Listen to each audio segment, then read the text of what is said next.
Good evening and welcome to another episode of A Closer Look. The 2025 Conference of the Pacific Education Ministers, held in Papua New Guinea on the 18th to 20th of March, successfully concluded with the Port Moresby Education Declaration being endorsed. The communique emphasizes the critical human rights of education for everyone and the importance of education as a sustainable development goal.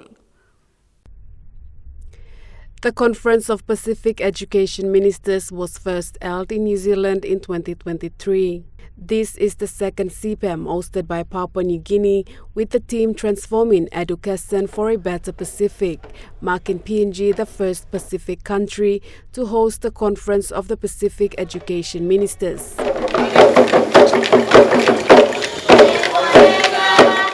The conference started off with a welcome dinner reception for the 17 Pacific countries on the evening of Monday, the 17th of March 2025.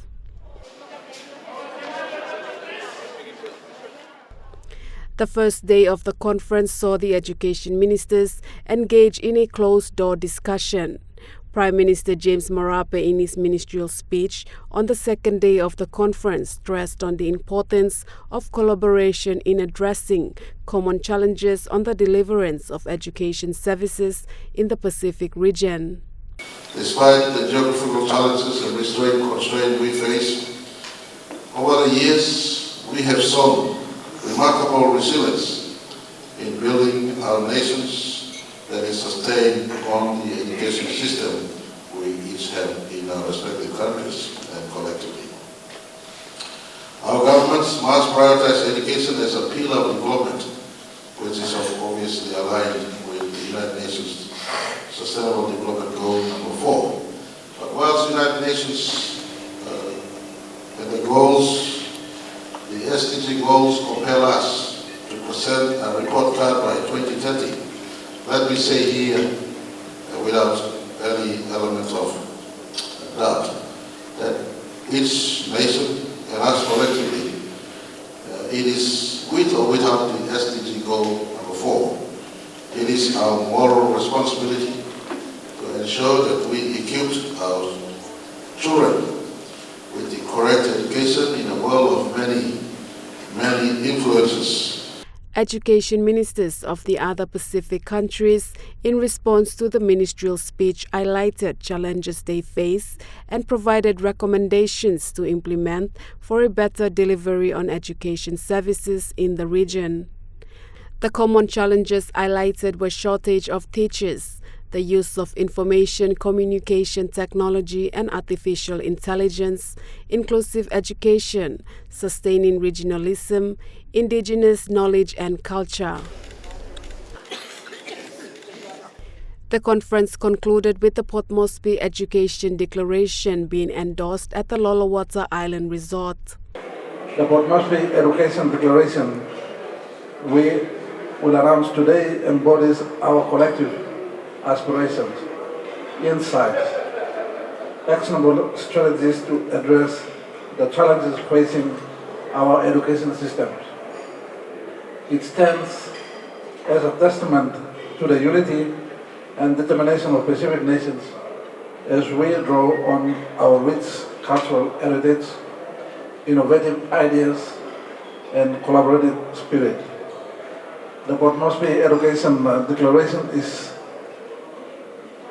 not a policy document, it is a roadmap for the future. It encapsulates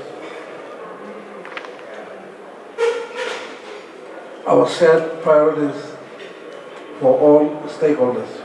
The communique emphasizes the critical human rights of education for everyone and the importance of education as a sustainable development goal.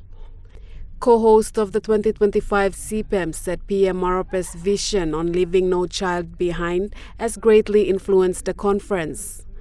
Because the Prime Minister himself had been a Minister of Education, he did set the tone for our deliberations somewhat, and he presented some challenges to all of us to think about.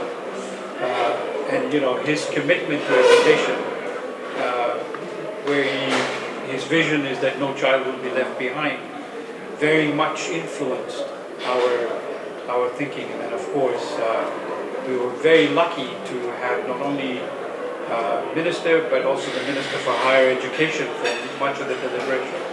So a very strong presence from Papua New Guinea and a very strong commitment about where we go in the future. The 2025 CPEM will feed into the Pacific Island Leaders Meeting that will be held in Solomon Islands this year. And CPEM has been very lucky because the Prime Minister himself said to the ministers that he would champion the discussions that have happened here and the decisions that have been taken, and he would be the person who would lead that into the leaders' meeting in September in the Solomon Islands. So I think, Minister, a very big thank you to the Prime Minister. PNG's Minister for Education announced the identified issues and actions during the conference. Support for teachers in the region.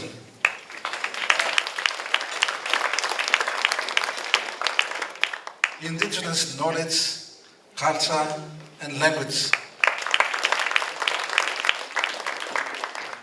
Artificial intelligence and ICT.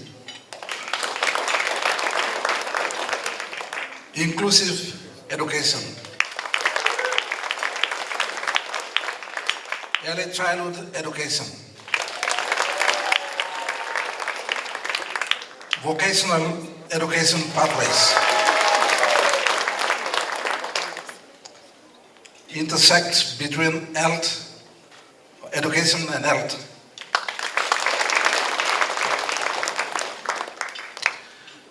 Papua New Guinea was grateful that the conference included education as a right, the priority for food and regional standards, and qualification frameworks for labor mobility. It was also announced that Marshall Islands will be hosting the 2027 CPEM. Meanwhile, the conference provided the opportunity for PNG Department of Higher Education, Research, Science and Technology to engage in bilateral meeting with the Solomon Islands and Australia. This conference is built upon the CPEM 2023 and reaffirmed commitments to strengthening national and regional education systems in a sustainable manner, being conscious of Article 26 of the UN Declaration of Human Rights and Sustainable Development Goal number 4. We now take a quick break, and when we return, we will look at another education story in Morobe province of establishing e-libraries in schools.